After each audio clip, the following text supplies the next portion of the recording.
Ngano nga lisod man kaayo usbon ang atong kinabuhi. Ngano nga bisan motivated ta karon, mawala ra gihapon after pila ka adlaw. Sa libro nga Atomic Habits ni James Clear, iyang gipakita nga dili kinahanglan og dako nga kausaban dayon.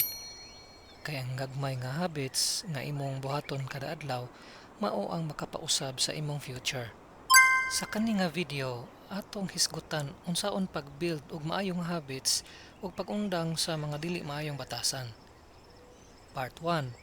Small habits, big results. Kasagaran nato gusto dayon og instant results. Pero sumala ni James Clear, ang success dili mahitabo overnight. Ang imong kinabuhi karon resulta sa imong adlaw-adlaw nga habits. Kung mag-improve ka bisan 1% kada adlaw, pag-abot sa panahon, dako na kaayo na nga progreso. Part 2. The 4 Laws of Atomic Habits. 1. Make it obvious. Himoa nga klaro ang habit. Kung gusto ka magbasa og libro, ibutang ang libro sa lugar nga pirmi nimo makita. Kung gusto ka mag-exercise, andama-daan imong sapatos o workout clothes. Mas dali na to buhaton ang butang kung visible siya. Number 2. Make it attractive. Himoa siyang enjoyable. Pananglitan, kung di ka ganahan mag-exercise, pagpatukar og imong favorite music. Kung malingaw ka sa habit, mas gusto nimo kini balik-balikon.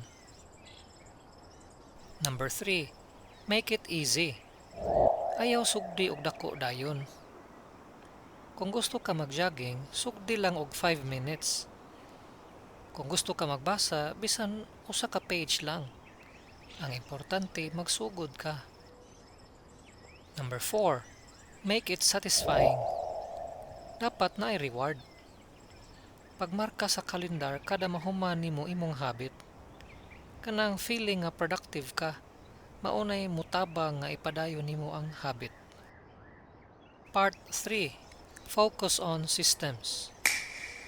Usa sa pinaka-importanting lesson sa libro mao ni focus on systems, not goals.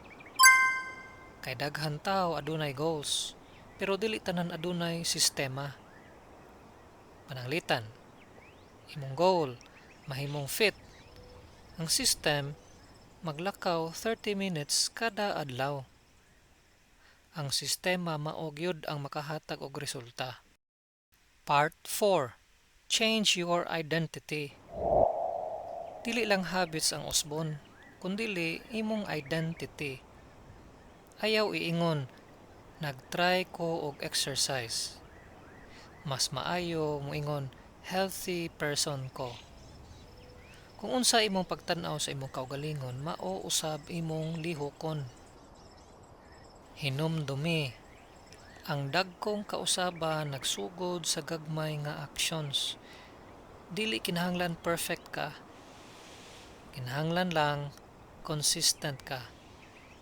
Small habits, everyday, big results.